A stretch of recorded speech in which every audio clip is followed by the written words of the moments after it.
Well, it's been 2 months. Mold remediation is complete, and we've passed our clearance test, which is awesome news. And now we're ready for the rest of our renovation. So I'm gonna give you a tour and you can see where we stand. We're standing in my bedroom. Doesn't it look so homey? Okay, so they ended up having to take down all of the walls, everything on the ceiling, and we just found moments ago that this pipe here is also leaking. We're having a rainstorm as we speak, and if this was not found, this would have been inside our closet, guys.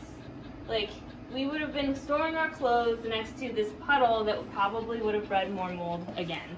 So this is like, I guess, a blessing in disguise that we're literally stripped to nothing so that we can actually see what goes on in this place, because it needs to be livable. We need to find everything that's wrong.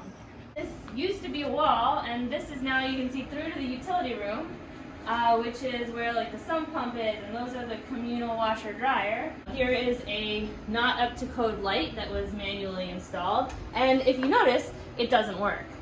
It also have found some fun things in the ceiling, like a random pipe being held up by, yes, that is an electric or a phone cable. So that T-junction leads right over yeah. here, Excellent down plumbing, here, going into a slop sink. into a slop sink.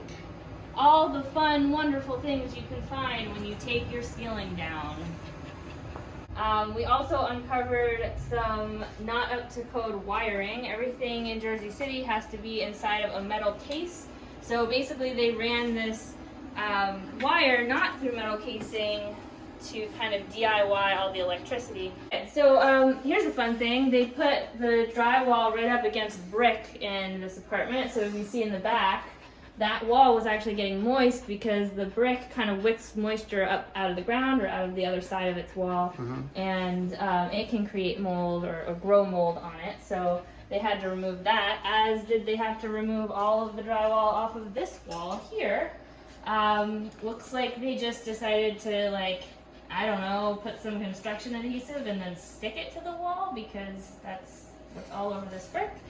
So I think we're gonna have this plastered to kind of look like drywall, but not be drywall, because again, if drywall is against brick, it's gonna get moldy. Problem, we don't want mold.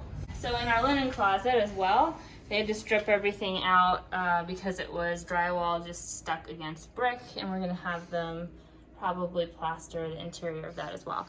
Okay guys, 1925 building, right? This was probably a trash chute or something that nobody really cared about, but we found this door behind it, and look, there's even like little finials on it. They took the time to put like a detail in here.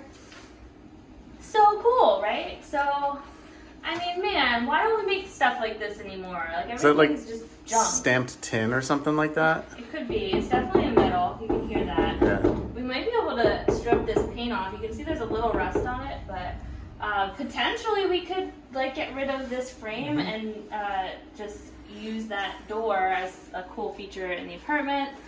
It's like the one little cool thing that we found in the wall. It's a nice original detail, kind of like the tiles up here. Yeah, you probably heard me say something like, I don't love this bathroom, but we're not going to do anything to it because it's fine. Well, it wasn't fine, and they had to remove basically all the drywall from here as well. It had mold in the ceiling, probably from an old leak, that also could potentially be from this pipe that needs to be replaced, because apparently that was not up to code. It's like a T-junction or something, plumber was explaining to me. So that needs to be replaced and made so that it doesn't leak and cause a giant moldy spot in our ceiling again. From a design standpoint, we have one piece standing, which is this tub over here, which has the subway tile. And I think I'm just gonna have this cheap, it's $1 or something at Home Depot for this subway tile. I think it looks good, it's clean. So I think I'm just gonna buy more of this and just do the rest of the bathroom in that subway tile. The other thing that they uncovered when they opened this up is that the main sewer stack for the building, this pipe goes all the way up to the top of the building through everyone's bathroom. It has this giant deteriorating crack in it. So before we close up the walls, we are going to have to break up the floor and replace this pipe. So, you know, well, Bye-bye tile. yeah, we have to get rid of. I'm not upset about getting rid of this tile. I will admit to that. I'm upset about the cost to have to do that, but I don't even know what era this is. It looks kind of Spanish to me. It's modern day Home Depot. So It's that's what it it's is. home goods chic. Basically, our plumber and our electrician said that they would feel almost more comfortable ripping out everything that exists and redoing it, because trying to figure out exactly like where it goes off of code is gonna be almost more work than just saying like, let's get rid of everything and let's do it again. So, in the living room, we also found mold above the refrigerator, like above the kitchen. So this kind of area up here was all moldy, and then it continued back most of the way. Apparently these lights are supposed to be in little cans, but they were not. So we're gonna have to redo the ceiling now, and we're going to have to redo under the windows. You know, we just had like this suspicion that this window might be an issue. So we had them just drill like a little test hole in the wall, and they found a little bit of moisture, and then they just kept ripping it out. And apparently the insulation was pressing up against the stone was getting moist on the back of it. So what we need to do is have them put a vapor barrier, basically like a big plastic sheet, to keep the moisture out and away from any insulation or drywall that we have.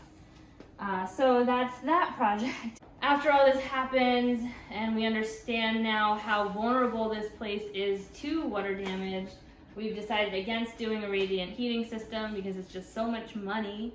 And, you know, if there's any chance after spending that money that would get ruined, that would be a bad choice. So unfortunately, our dream of that has been crushed, but we've found some alternate heating solutions as well that we're gonna look into, just some radiators that are less likely to catch dust. And, you know, eventually we're gonna get back to the fun part, which is like actually installing the kitchen and the appliances that we wanted, and planning for all of our smart home stuff, which is, you know, what we were hoping would be the joy of owning this place. Well, I hope that you enjoyed this Natasha rant and this puppy pant. We'll give you an update when we have, you know, some progress on putting everything back together. But this is where we are, and sorry we haven't given you an update in a while, but you can see now that there was really nothing to do but keep watching it get taken apart. And now that we have our mold clearance, we're going to, you know, hopefully move forward. Like you said, the fun part starts now. Fun part starts now.